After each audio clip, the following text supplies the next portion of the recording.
En muchas oportunidades, como profesionales, descuidamos la salud mental de las familias sujetas de nuestros cuidados. Por esto se hace fundamental comprender los procesos emocionales involucrados en la lactancia, porque desde ese punto, el amor, la resiliencia y el apoyo es desde donde la familia va a tomar la confianza que necesita para lograr una lactancia exitosa.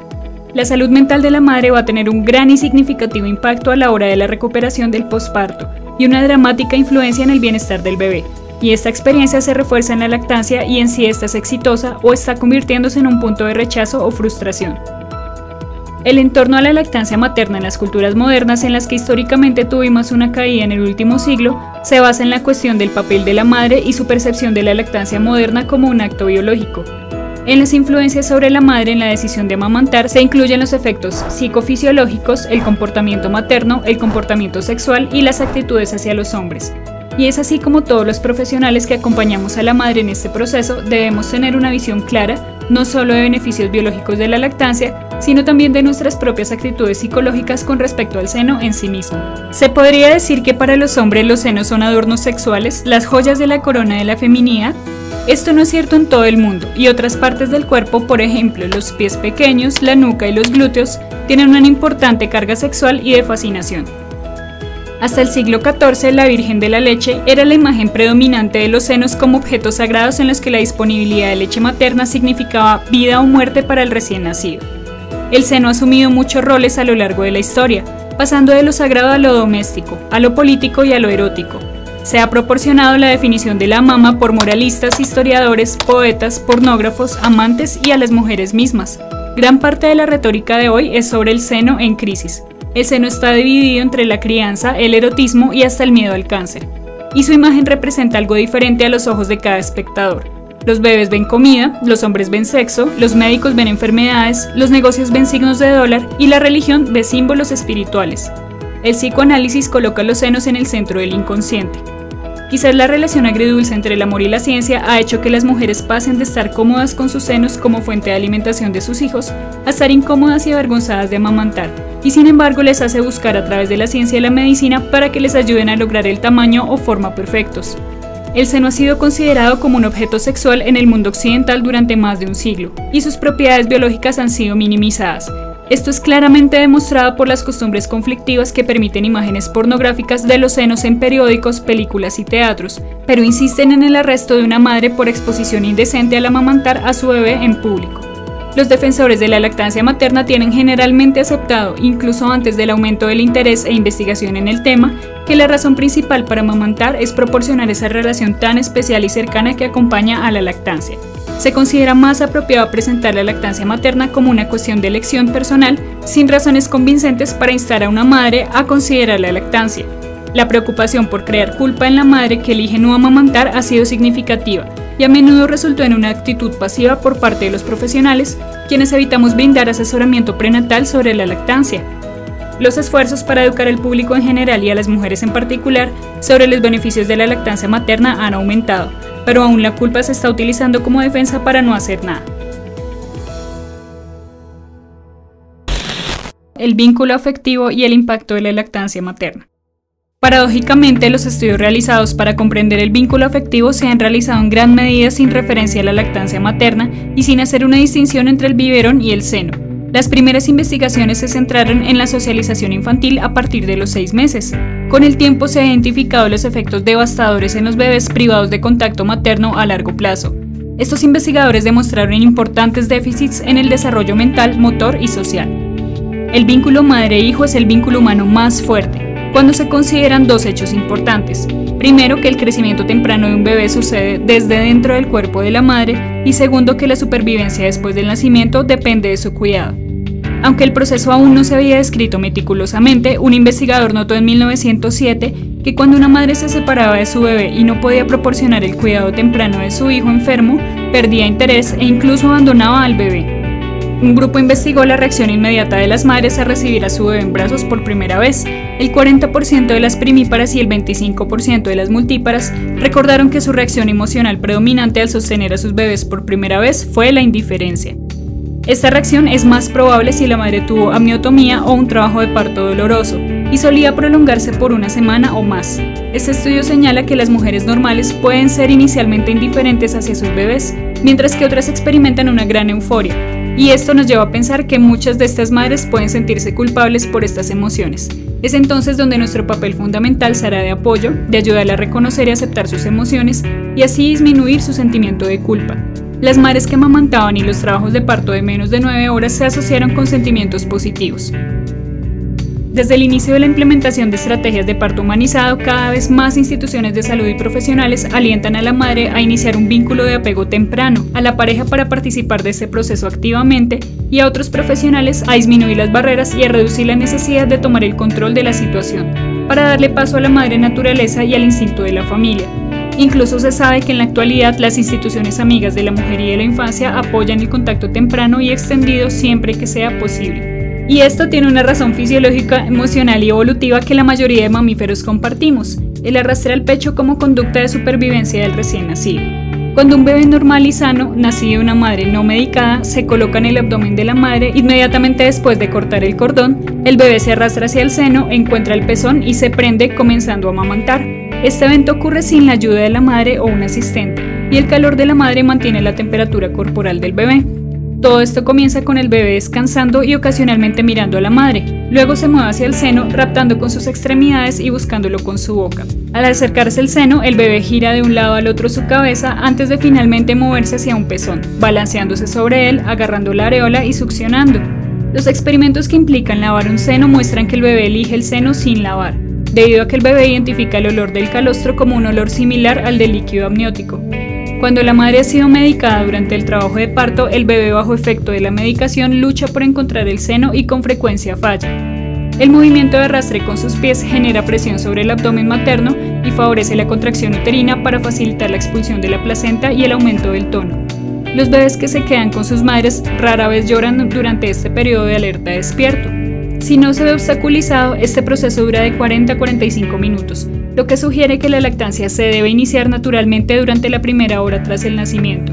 Fisiológicamente, el estímulo sobre el pezón de la madre y el estímulo sobre la boca del lactante desencadenan la liberación de hormonas vitales para ambos, comenzando la maduración de la mucosa intestinal y mejorando la absorción de nutrientes tanto para la madre como para el lactante. Este periodo de alerta temprano, inmediatamente después del parto, brinda la oportunidad de recibir la primera medida de calostro, que no solo es nutritivo sino también protector desde un punto de vista inmunológico. Cuando un recién nacido se separa de la madre en las primeras horas después del parto, se produce el llanto. El llanto ha sido estudiado por análisis espectrográfico de sonido en un grupo de bebés en contacto con sus madres durante los primeros 90 minutos en comparación con los que se mantienen en la cuna. Los niños separados lloraron 10 veces más que los niños que permanecieron en contacto. En el análisis, el llanto se caracterizó como un llanto de incomodidad en comparación con los patrones observados en los gritos de hambre o dolor. Se ha observado que las madres con contacto temprano amamantan un 50% más que las madres que no realizan esta práctica y sus recién nacidos son menos pesados y tienen menos infecciones. Por otro lado, demuestran más comportamiento de apego, caricias, contacto y besos que las madres que no experimentaron este contacto, y se cuenta con evidencia que relaciona el contacto prolongado temprano con una menor incidencia de abuso infantil. En un estudio se comparó un grupo de madres que amamantaron inmediatamente en el momento del parto y el bebé se mantuvo al lado de la cama de la madre hasta que se fueron a casa, versus un grupo en el que los bebés fueron separados de sus madres y alojados en una sala, en la que se les ofrecía contacto solo a la hora de comer. A los 2 meses, el 77% de las madres de contacto temprano y solo el 27% de las madres control estaban amamantando con éxito. Se ha descrito también una importancia vital en el apoyo y el acompañamiento del personal de salud entrenado. Este apoyo adicional facilita la lactancia materna y por lo tanto puede ser crucial a la hora de alcanzar una lactancia exitosa. El momento del parto, el primer contacto y las primeras horas son oportunidades intensas para que se produzca un vínculo más fuerte propiciado por el instinto y la naturaleza de la madre y su bebé, aun cuando ya expresaban comportamientos de apego desde la gestación, donde escuchar el corazón fetal y ver imágenes ecocardiográficas de los movimientos fetales son factores confirmadores creados por la medicina moderna. Para algunas, sin embargo, el proceso tomará un día o una semana antes de que la madre sienta verdadero amor por el bebé. Los roles del padre y los hermanos también merecen atención adicional. Se ha apoyado la tendencia hacia la humanización del parto para proporcionar una experiencia emocional rica para los padres. En los humanos y en otras especies, los periodos sensibles en ciertos fenómenos biológicos son momentos que alteran el comportamiento posterior. El poder del apego permite a la madre y al padre hacer muchos sacrificios necesarios para su bebé. Más de 50 años de investigación han confirmado las observaciones de que el vínculo humano materno-infantil puede facilitarse apoyado y alentado por procesos sensibles más cuidadosos que comienzan con el parto y durante todo el periodo perinatal. Sabemos que las relaciones humanas son complejas. Un recién nacido trae alegría, miedo, ansiedad, frustración y triunfo, pero facilitar la adaptabilidad y la compensación de todos estos procesos de desarrollo son parte de nuestra labor como profesionales.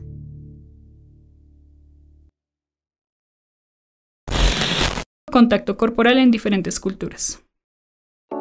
Si observamos a otros mamíferos, el comportamiento de la lactancia, incluida la duración y la frecuencia de las alimentaciones, es específico y predecible por especie porque es una característica de comportamiento genéticamente controlada de la especie. En otras especies de primates mayores veremos que la madre mantiene a su cría en contacto permanente con ella y rara vez la abandona en el suelo o en otra superficie. Por lo general, solo aquellos animales mantenidos en zoológicos o laboratorios rechazan a sus crías.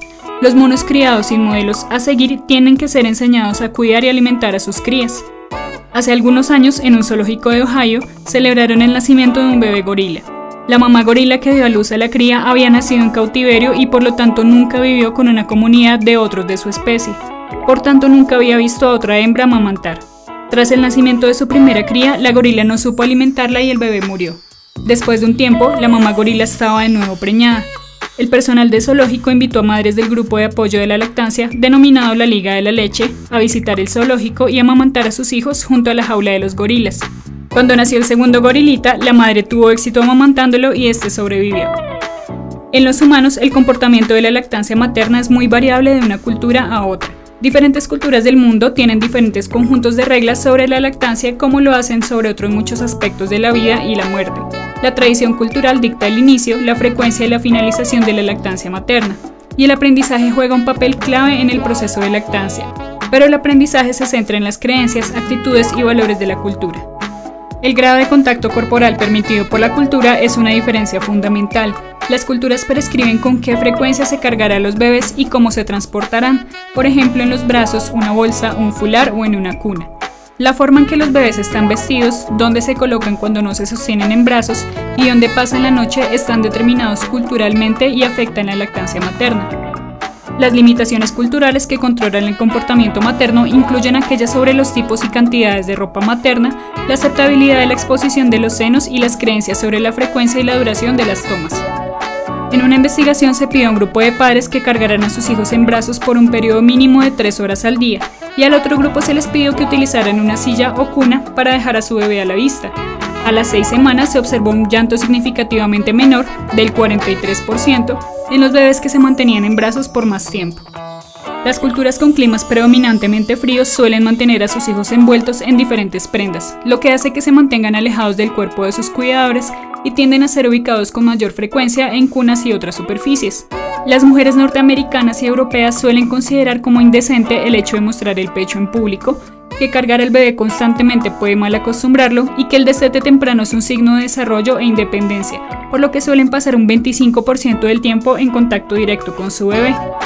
En climas cálidos, con pocas o ninguna prenda de vestir, es más común que la madre cargue a su hijo y le ofrezca el seno a menudo para alimentarlo, y pasan cerca del 75% del tiempo en contacto con su bebé.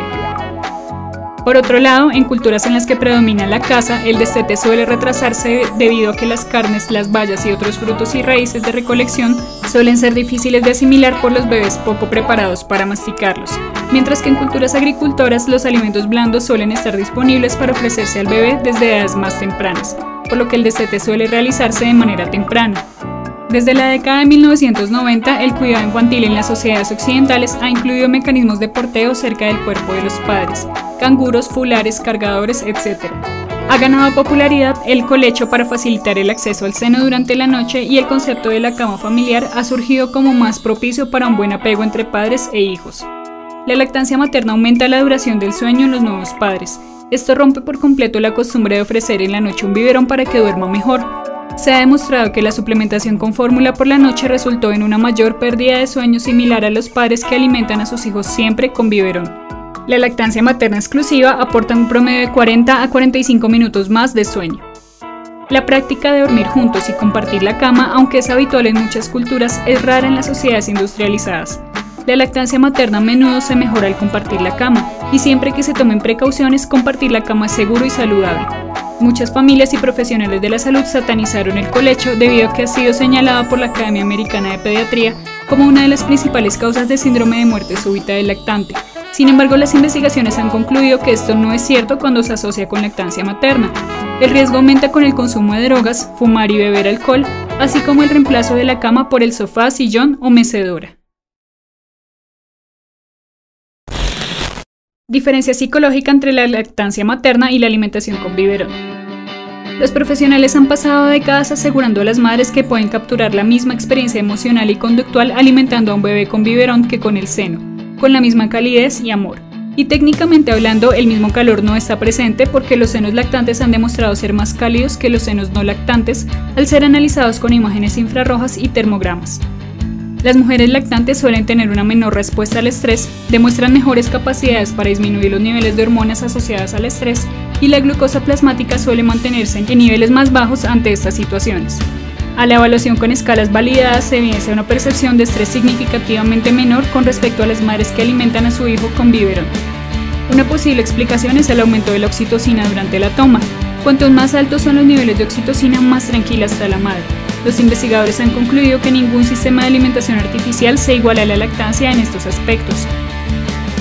La lactancia materna es una actividad diferente cuando es realizada por una pequeña minoría en comparación con la lactancia que es común en la comunidad. La manera como una comunidad y su personal sanitario reconoce y se comunica en torno a la lactancia puede ser un importante determinante no solo en la alimentación de los bebés, sino en su salud en general.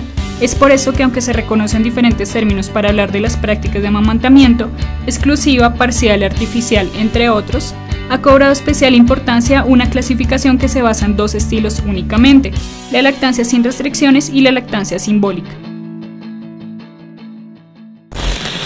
Lactancia materna sin restricciones. La lactancia materna sin restricciones significa que el bebé se pone al pecho cada vez que llora o se queja. La alimentación es improvisada y no por hora. Por lo general conduce a 10 o más tomas por día. El bebé no recibe biberones y los sólidos no se introducen hasta la segunda mitad del primer año. Y la leche materna continúa siendo una fuente importante de alimento más allá del primer año. Esta corresponde con la recomendación actual de la Organización Mundial de la Salud y las principales organizaciones profesionales: la Academia Americana de Pediatría, el Colegio Americano de Obstetricia y Ginecología y la Academia Americana de Medicina Familiar.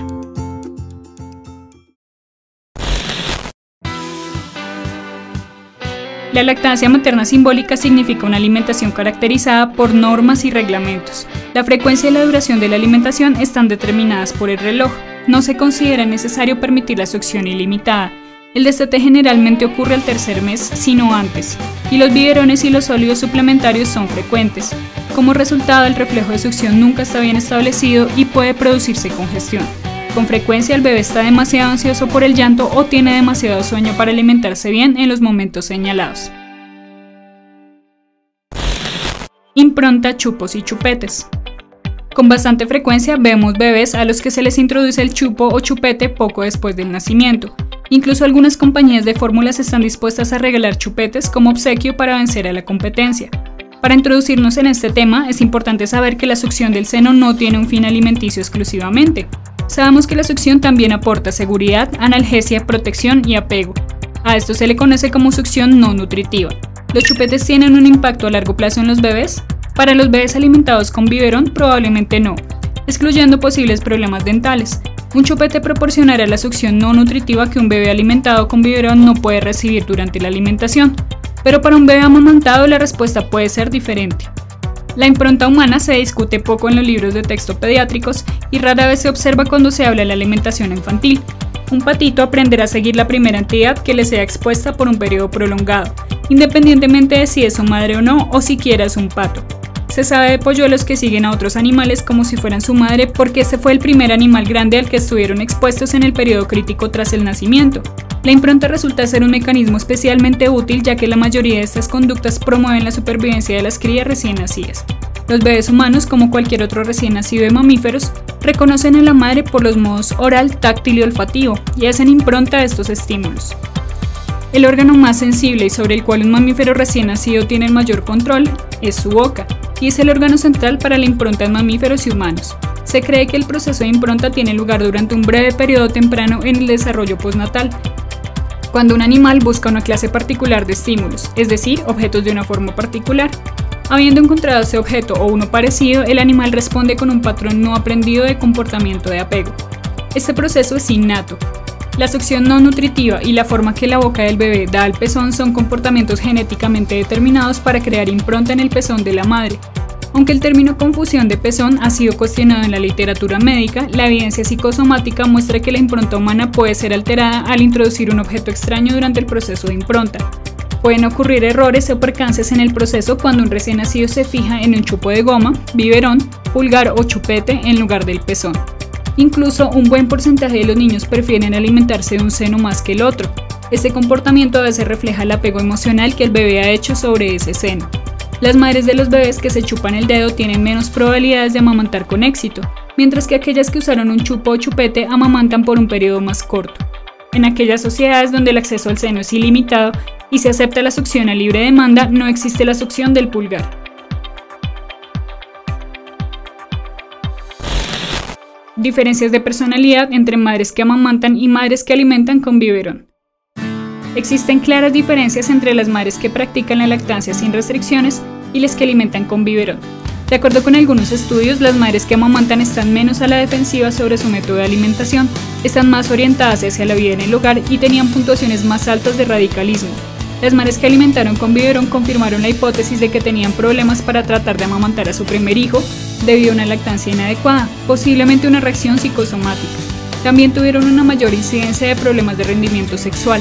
Las madres que amamantan suelen preferir que sus hijos hagan cosas típicas de niños.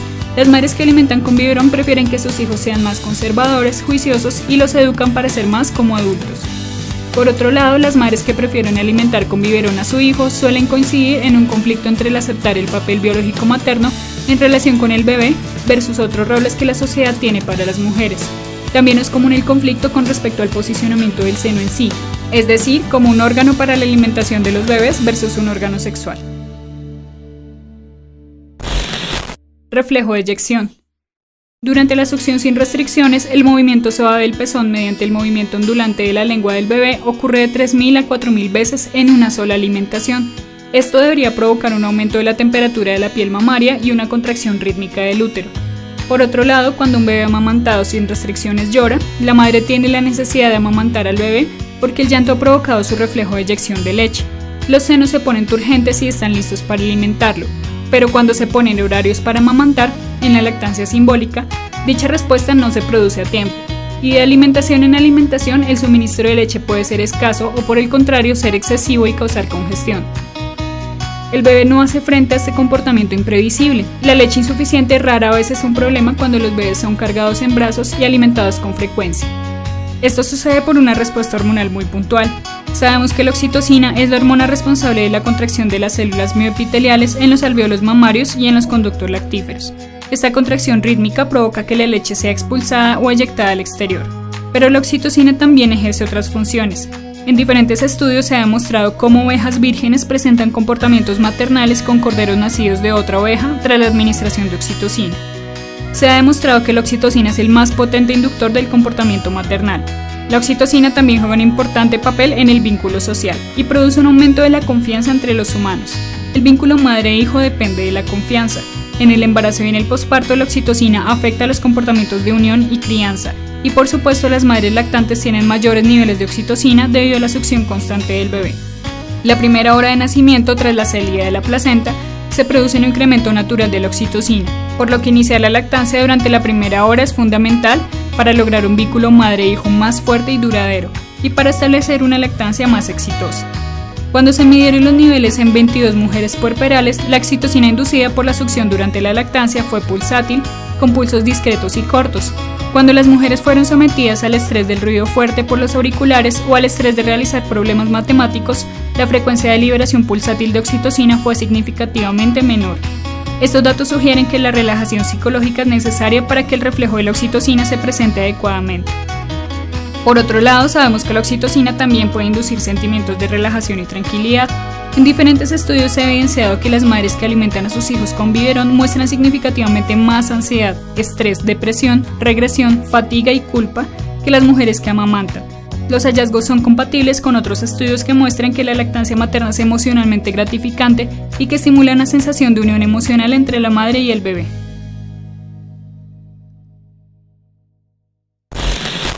Impacto de la sociedad sobre la decisión de amamantar. El comportamiento de una madre frente a la lactancia materna se ha relacionado con la influencia de su entorno cultural, educacional, clase social y trabajo. Se ha evidenciado que las mujeres que amamantan y las nulíparas que desean amamantar tienen una mayor tendencia por la aceptación del papel biológico femenino en su vida, mientras que las mujeres que deseaban alimentar con biberón a menudo creían que el papel masculino era el más satisfactorio. No me malinterpretes, estamos hablando de investigaciones realizadas en sociedades con marcada diferencia en los roles masculinos y femeninos. Pero en la generación actual, cuanto mayor es la educación, mayor es la incidencia de la lactancia materna. Impacto de los profesionales de la salud sobre la decisión de amamantar. Se ha demostrado ampliamente que cuando un profesional brinda apoyo médico y psicológico bien informado, aumentará la tasa de éxito de las pacientes que pretenden amamantar. Y no solo eso, convencerá a algunas pacientes que no se han formado una opinión o no han pensado en su preparación para la maternidad para que lo intenten. Además, este profesional atraerá a su consulta a las pacientes que ya están amamantando con éxito, pero encuentran que su propio médico no puede o no quiere apoyar sus esfuerzos. Ciertas investigaciones norteamericanas han demostrado que los médicos con alta incidencia de lactancia materna en sus prácticas recomendaron comenzar con sólidos después de los 4 meses y tenían pocas reglas y regulaciones sobre la lactancia, y generalmente sus propios hijos habían sido amamantados. Los médicos con un alto número de mujeres que alimentaron con biberón recomendaron sólidos iniciales desde las 6 semanas y tenían muchas reglas y regulaciones sobre la lactancia, y sus propios hijos habían sido alimentados con biberón. Un estudio de la Universidad de Rochester sobre médicos urbanos reveló que aquellos pediatras que recetaron sólidos a los 3 meses o antes también sugirieron biberones suplementarios y habían estado en la práctica 20 años o más. Sin embargo, la mayoría de los médicos del programa de medicina familiar de la misma comunidad no proporcionaron suplementos ni sólidos hasta los 6 meses y llevaban menos de 20 años en la práctica. La actitud y las creencias personales de un médico sobre la lactancia materna influyen en los consejos dados. Sin embargo, a pesar de los grandes esfuerzos en la promoción y el apoyo a la lactancia, no todos los profesionales cuentan con conocimiento actual sobre lactancia materna. No todos incentivan la lactancia con sus pacientes embarazadas y no todos creen que vale la pena el tiempo de asesoramiento. Sigue habiendo un grupo residual de médicos que no apoyan la lactancia materna. Sin embargo, cuando se ofrece un entrenamiento suficiente a estos profesionales, generalmente esas actitudes y comportamientos cambian. Impacto de los familiares sobre la decisión de amamantar. Las actitudes del esposo, la familia cercana y los amigos influyen en la actitud de la madre hacia la lactancia materna. Más importante aún, estas actitudes influyen en la tasa de éxito y la edad de destete de forma más negativa que positiva. Un estudio mostró que el interés de una abuela no influyó en la decisión de la madre de amamantar con tanta frecuencia como la decisión de su compañero de alimentar con biberón. Una mujer cuyo esposo no apoya la lactancia materna se abandona temprano o en ocasiones no comienza en absoluto. Hemos visto que para el bebé existen diferencias entre la lactancia materna y la alimentación con biberón en el alivio del hambre, la interacción madre-bebé, la gratificación oral, la actividad, el desarrollo, la personalidad y la adaptación al medio ambiente. Una madre que amamanta presta más atención directa a su bebé, incrementa su tiempo de contacto y complementa la toma con caricias, besos y comunicación. La interacción social con el bebé es menos frecuente durante la alimentación con biberón y la madre a menudo se encuentra en una situación social molesta o incluso alguien más alimenta al bebé y la madre no está presente. El bebé amamantado tiene control de lo que está sucediendo, o al menos comparte el control, mientras que la madre controla el biberón y los episodios de succión. La interacción total madre-bebé durante la lactancia tiene una influencia positiva en el comportamiento del recién nacido, e induce un estado más estable para un bebé en comparación con el generado al ofrecerle la misma leche humana en un biberón. Desarrollo del bebé según el tipo de alimentación. En la evaluación del desarrollo de los recién nacidos, los lactantes muestran más actividad corporal, están más alerta y tienen una reacción de excitación más fuerte. Los bebés amamantados comienzan a caminar en promedio 2 meses antes que los bebés alimentados con biberón. Cuanto más tiempo se amamanta el bebé, más notables son las diferencias. Por lo tanto, la lactancia materna prolongada no impide el desarrollo, como lo han sugerido los defensores del destete temprano. Los niños que fueron amamantados exclusivamente durante 4 y 9 meses obtuvieron puntajes significativamente más altos en las pruebas de rendimiento, pero la diferencia se revirtió cuando el niño continuaba alimentándose solo con leche materna después del año. Esta situación aumenta la morbilidad, lo que está en consonancia con el concepto de que se debe agregar nuevos alimentos a partir de los 6 meses, según lo promovido por la OMS, la Academia Americana de Pediatría y otros. La investigación en animales también ha demostrado una relación entre el tiempo de destete y las habilidades de aprendizaje. Debido a que se ha hecho evidente que existen proteínas y aminoácidos específicos de la especie, es posible que el cerebro se desarrolle mejor fisiológicamente con los nutrientes de la leche humana. Las comparaciones con especies animales muestran que los grupos más inteligentes y hábiles dentro de una especie son amamantados por más tiempo. Personalidad. Predecir los comportamientos infantiles es muy complejo. Todo depende de un conjunto de variables genéticas, sociales, ambientales, de salud, entre otras. Sin embargo, la lactancia parece ofrecer un factor protector de ciertos trastornos de conducta.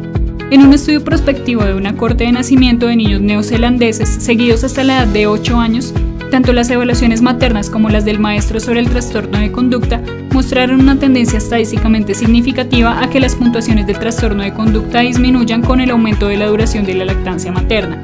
Sin embargo, en general, los autores sugieren que ninguna evidencia real indica que la lactancia materna proteja contra los trastornos de conducta.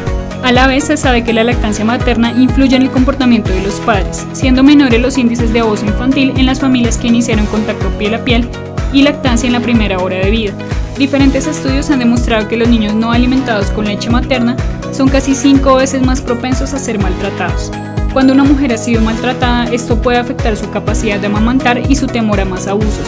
Los estudios de mujeres en guetos brasileños han correlacionado las bajas tasas de lactancia materna con experiencias de abuso, especialmente abuso conyugal. Cuando se produce un destete abrupto puede ser psicológicamente traumático para el bebé y la madre. Se ha evidenciado que en los animales, cuando la madre está estresada durante la lactancia, los niveles de cortisona en plasma de la cría están elevados. Impacto de la lactancia en el padre.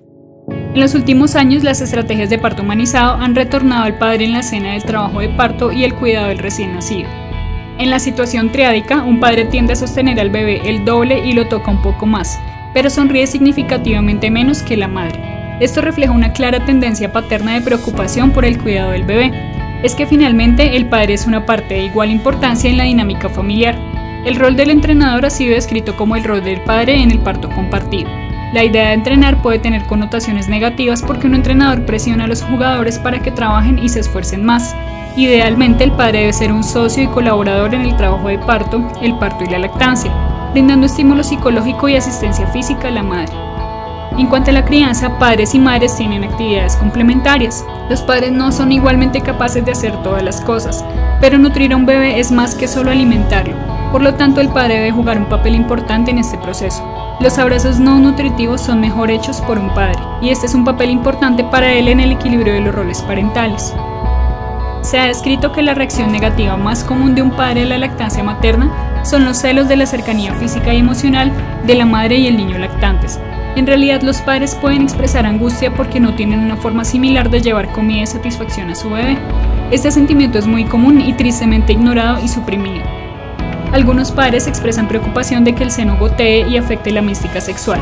Por otro lado, otros hombres se enorgullecen de saber que sus bebés serán amamantados y apoyarán a sus esposas en este esfuerzo. Es por esto que la decisión de amamantar debe tomarse con la plena participación del padre, ya que involucrarlo en un proceso tan importante reduce su frustración y le ayuda a asumir un rol fundamental al sentirse indispensable. Impacto de la lactancia en los hermanos. Cada hermano tiene una actitud y respuesta diferente ante la lactancia. Esta actitud depende en gran medida de la actitud de los padres hacia los senos y la lactancia. Si la madre amamanta en secreto o en privado y se aísla de la familia, puede causar preocupación en el hermano y producir sentimientos de vergüenza o culpa hacia los senos. Asimismo, los hermanos con frecuencia quieren probar el biberón del bebé y quieren amamantar al seno.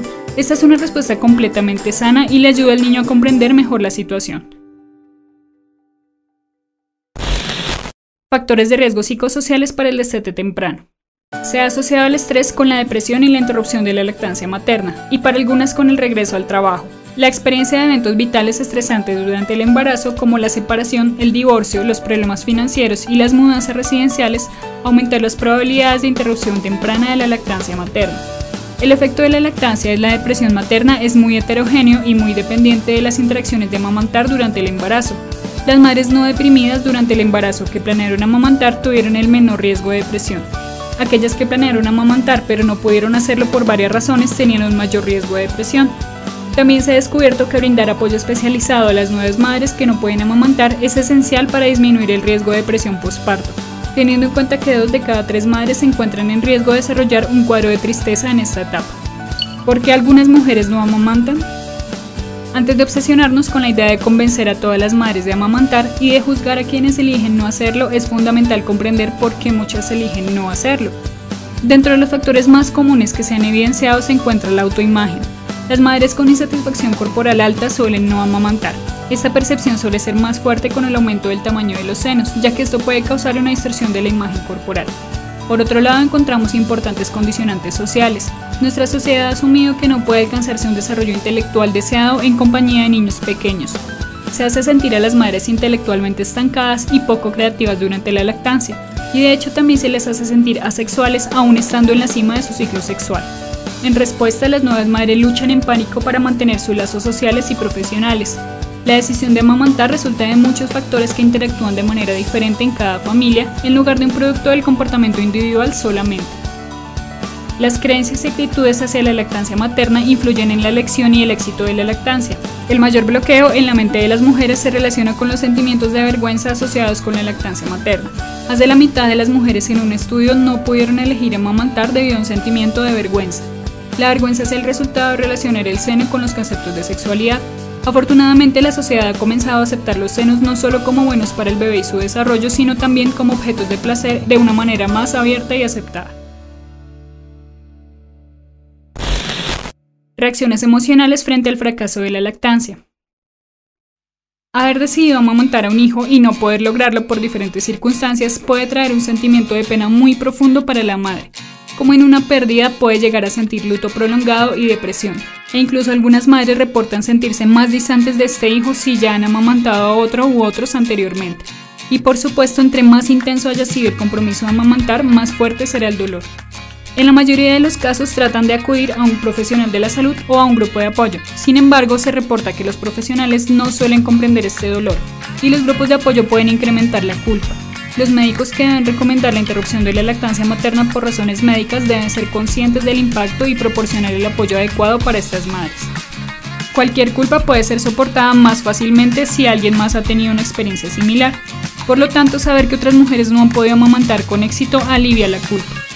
Se ha evidenciado que las mujeres bien educadas que tienen dificultades para producir suficiente leche o que tienen problemas para amamantar se ven obligadas a descubrir el porqué. Así que es de esperarse que la razón por la que llegan a buscar nuestro apoyo profesional sea inicialmente para identificar la causa o recibir un diagnóstico. El mejor manejo, más allá de descartar causas remediables simples, posición, agarre, tiempo, puede ser la terapia de un buen oyente y brindarle la seguridad de que ella sigue siendo una buena madre. En el otro extremo, a veces como profesionales podemos llegar a evitar hablar del tema de lactancia con nuestras usuarias pensando que no quiero hacer que una madre se sienta culpable, así que no digo nada. No hay estudios en la literatura que respalden esta posición. En las docenas de informes sobre los esfuerzos para aumentar la lactancia materna en muchas culturas, no hay disponible ningún informe sobre la generación de sentimientos de culpa. Las mujeres entrevistadas con cuestionarios abiertos no han mencionado sentimientos de culpa en respuesta a las preguntas. Pero sí suele ser muy común los sentimientos de culpa de madres y abuelas de generaciones pasadas que no lograron amamantar. Fácilmente encontramos comentarios como "si yo lo hubiera sabido, si yo me hubiera educado". Por otro lado, en otros entornos solemos aconsejar a nuestros pacientes sin temor a generar culpa en torno a otros temas como la actividad física, la alimentación, el tabaquismo y demás, porque tenemos en mente que estas intervenciones son necesarias para incidir en las prácticas saludables y como parte de los tratamientos y la rehabilitación. La elección de una alimentación tiene un impacto igualmente importante tanto para la madre como para el bebé. En muchas oportunidades, como profesionales, descuidamos la salud mental de las familias sujetas de nuestros cuidados. Por eso se hace fundamental comprender los procesos emocionales involucrados en la lactancia, porque desde este punto el amor, la resiliencia y el apoyo es desde donde la familia va a tomar la confianza que necesita para lograr una lactancia exitosa. Si te gustó esta sesión, nos vemos en la próxima sesión sobre facilitando una decisión informada sobre la lactancia. No olvides dejar tus aportes o dudas en el foro de acá abajito. Nos vemos en la próxima sesión.